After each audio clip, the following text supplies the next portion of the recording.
आव्हान न्यूज. आता काहीही लपणार नाही, आम्ही वास्तव तेच दाखवतो.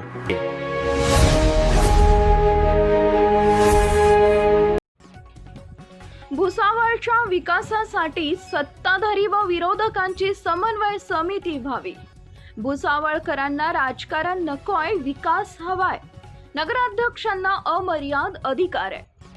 भुसावळ शहराच्या विकासासाठी सत्ताधारी व विरोधक दोघांनी एक समन्वय समिती स्थापन करून या समितीच्या माध्यमातून भुसावळ शहराचा विकास करावा व नागरिकांच्या दैनंदिन मूलभूत गरजांचा निपटारा करणं आवश्यक असल्याचे राष्ट्रवादी अजित पवार गटाचे जिल्हाध्यक्ष व माजी नगराध्यक्ष उमेश नेमाडे या युवा नेत्यांना पत्रकार परिषदेत सांगितले. ते पुढे म्हणाले, कोण पत्रकार परिषद घेत आहे, कोण घेत नाही याकडे नागरिकांनी अत्यंत गांभीर्यानं पाहिलेलं आहे. भुसावळकरांनी ज्यांना निवडून दिलेला आहे त्यांना त्यांचा अधिकार बजावू दिला गेला पाहिजे. आज भुसावळ शहरामध्ये राष्ट्रवादी शरद पवार गटाच्या नगराध्यक्ष गायत्री भंगाळे या विराजमान आहेत, तर भाजपा हा सर्वात मोठा विरोधी पक्ष म्हणून उभा ठाकलेला आहे. या दोघांमध्ये समन्वय नसल्यामुळे या शहराचा सामान्य नागरिक यात भरडला जातोय. त्यासाठी भुसावळचे माजी नगराध्यक्ष संतोष चौधरी व विद्यमान मंत्री संजय सावकारे या दोघांनी त्यांचे प्रतिनिधी देऊन एक समन्वय समिती स्थापन करावी. या समितीच्या माध्यमातून योग्य तो निर्णय घ्यावा. त्यांच्याकडचे ठराव, यांच्याकडेचे ठराव, सर्व शहरातील विकासाचे ठराव एकत्र घ्यावे व त्यातून सन्मानजनक असा तोडगा घेऊन हा विकास गाडा पुढे हाकला जाणं गरजेचं आहे.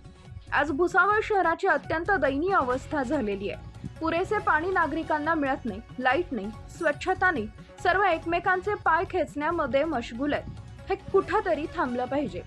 भुसावळ शहर हे जिल्ह्यात नंबर 1चं शहर आहे, मात्र राजकारणामुळे या शहराचा बट्ट्याबोळ झालेला आहे. नगराध्यक्ष यांना प्रचंड असे अधिकार आहेत, त्या अधिकारांचा त्यांनी वापर केला पाहिजे. मला काम करू देत नाहीत असं म्हणणं योग्य नाही, कारण नगराध्यक्षांना अमर्याद अधिकार आहेत. त्या अधिकाऱ्यांना निलंबित देखील करू शकतात. त्यांचा स्वतःचा एक स्वतंत्र निधी आहे, तो देखील ते खर्च करून या शहराचा विकास साधू शकतात. एकंदरच भुसावळ शहराच्या विकासासाठी व नागरिकांच्या भल्यासाठी या सर्वांनी एकत्र येऊन या शहराचा विकास करावा अशी सामान्य नागरिकांचा प्रतिनिधी म्हणून मी या ठिकाणी सर्वांना विनंती करतो, असे मत राष्ट्रवादी काँग्रेस अजित पवार गटाचे जिल्हाध्यक्ष माजी नगराध्यक्ष उमेश नेमाडे यांनी पत्रकार परिषदेत सांगितले. व्हिडिओ जर्नलिस्ट कालू शाहसह संजय सिंग चव्हाण यांचा रिपोर्ट, भुसावळ. सर्वसमावेशक सहकार्य नसल्या कारणाने आणि अधिकारी तुम्हाला काबील ठेवत असल्या कारणाने हा विषय होत असावा असं मला या ठिकाणी वाटतंय. त्यात सुधारणा होऊ शकते. मग भारत देशामध्ये सत्ताधाऱ्यांच्या विरोधात विरोधक नसतात का हो? महाराष्ट्र शासनामध्ये सत्ताधाऱ्यांच्या विरोधात सत्ताधाऱ्यांच्या अपोजिटमध्ये विरोधक नाही आहे का? परंतु काही कमिट्या अशा तयार कराव्या लागतात ज्या आपत्कालीन आपण म्हणतो, त्यामध्ये सत्ताधारी आणि विरोधक दोघं घेऊ शकतात. आज या भुसावळ शहरामध्ये एकेकाळी शिल्पकार म्हणून पदवी ज्यांना जनतेने दिली होती ते माजी आमदार संतोष भाऊ चौधरी हे सुद्धा सभागृहात आहेत आणि भारतीय जनता पक्ष यांची मेजॉरिटी आहे. त्या मेजॉरिटीमध्ये त्यांचे नेतृत्व महाराष्ट्राचे वस्त्रोद्योग मंत्री या तालुक्याचे विद्यमान आमदार संजय भाऊ सावकारे आहेत. मला असं म्हणायचं आहे की दोघांची या आपत्कालीन परिस्थितीवर एक समिती तयार केली गेली पाहिजे. संजय सावकारे यांच्या हातात असलेलं बळ, यांच्या हातात असलेली ताकद, जे त्यांना महाराष्ट्र शासनाने आज दिलेली आहे, ते निधीरूपी म्हणा किंवा शासनाकडून काही विषय मंजूर करून घ्यायचे असतील तर सत्ताधाऱ्यांनी त्यांच्याकडे त्या पद्धतीचा प्रस्ताव त्या ठिकाणी दिला गेला पाहिजे. तुमचं नसेल जमत तर तुमचा प्रतिनिधी त्या ठिकाणी पाठवा.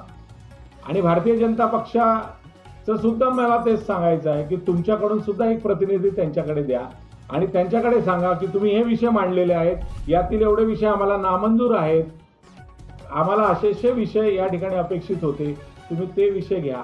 मग सामंजस्याने या शहरात जर काम केलं तर आज शहरवासियांची जी पिळवणूक होते आहे कदाचित ती त्या ठिकाणी थांबू शकेल. कचरा अस्ताव्यस्त करून दुर्गंधी पसरवतात, पायी चालणाऱ्यांना सुद्धा त्याचा त्रास होतो, अशी परिस्थिती आहे. महाराष्ट्र शासन आणि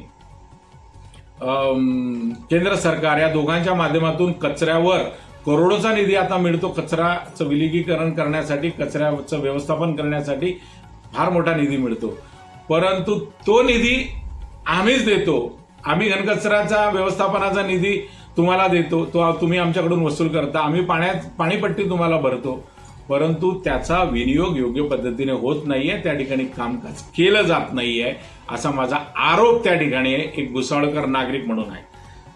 मित्रांनो, आज